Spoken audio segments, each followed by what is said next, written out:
Wife अगर ज्यादा पढ़ी लिखी हो तो क्या उसे मेंटेनेंस नहीं मिलेगा?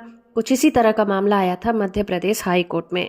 इस केस में जस्टिस प्रेम नारायण सिंह की बेंच ने हर महीने 10,000 रुपए मेंटेनेंस देने के फैमिली कोर्ट के फैसले को ही बरकरार रखा है। मध्य प्रदेश हाई कोर्ट ने कहा है कि अगर पत्नी हाईली एजुकेटेड है तो उसे मेंटेनेंस देने के अधिकार से वंचित नहीं किया जा सकता। कोर्ट ने बताया कि जो सीआरपीसी का सेक्शन 125 है वो समाजवादी कानून का हिस्सा है। इसका मकसद समाज के एक जरूरतमंद महिला की कंडीशन में सुधार करना है। साथ ही कोर्ट ने ये भी कहा कि जुडिशियल सिस्टम जो है उसका काम ये पता लगाना होता है कि एक पत्नी को अपनी लाइफस्टाइल बनाने के लिए क्या जरूरी है, जो ना कि ज्यादा लग्जरी हो और ना ही गरीबी हो। ये परिवार की फाइनेंशियल कंडीशन के अकॉर्डिंग ही होना चाहिए। इस केस में पति ने फैमिली कोर्ट के आदेश को चुनौती दी थी, जिसमें कोर्ट ने वाइफ को 10,000 रुपए महीने देने का आदेश दिया था। याचिका में उसने कहा कि उसकी पत्नी सिर्फ 18 महीने ही उसके साथ रही थी, इसलिए उसे इतना बड़ा अमाउंट हर महीने देने की क्या जरूरत है।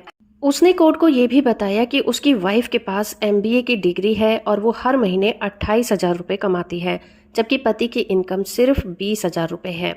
उन्होंने निहारिका घोष वर्सेस शंकर घोष के मामले में हाई कोर्ट के द्वारा दिए गए फैसले पर भरोसा जताया, जिसमें कि ऑनरेबल हाई कोर्ट ने कहा था कि एक वाइफ तब पति से मेंटेनेंस की हकदार नहीं रह जाती जब वो पति से ज्यादा कमाती हो। फिर कोर्ट ने ये भी कहा कि अगर वाइफ के पास हाई एजुकेशन डिग्री है तो ये सुनिश्चित नहीं किया जा सकता कि वो अपना मेंटेनेंस कर सकती है, और इस केस में पति ने वाइफ को बिना कारण ही छोड़ दिया था। और मेंटेनेंस के लिए कोर्ट ने कल्याण डे चौधरी वर्सेस रीता डे चौधरी नंदी केस का हवाला दिया, जिसमें ये देखा गया कि पति की इनकम का 25% मेंटेनेंस में देना सही रहेगा। और यहाँ पर वाइफ पहले जॉब करती थी लेकिन अब वो बेरोजगार है और हस्बैंड की इनकम 40,000 रुपए से कम नहीं है, इसीलिए ट्रायल कोर्ट ने 10,000 रुपए मेंटेनेंस के फैसले को ही बरकरार रखा। वीडियो इन्फॉर्मेटिव है तो आप इसे लाइक, शेयर और चैनल को सब्सक्राइब करना बिल्कुल मत भूलिएगा।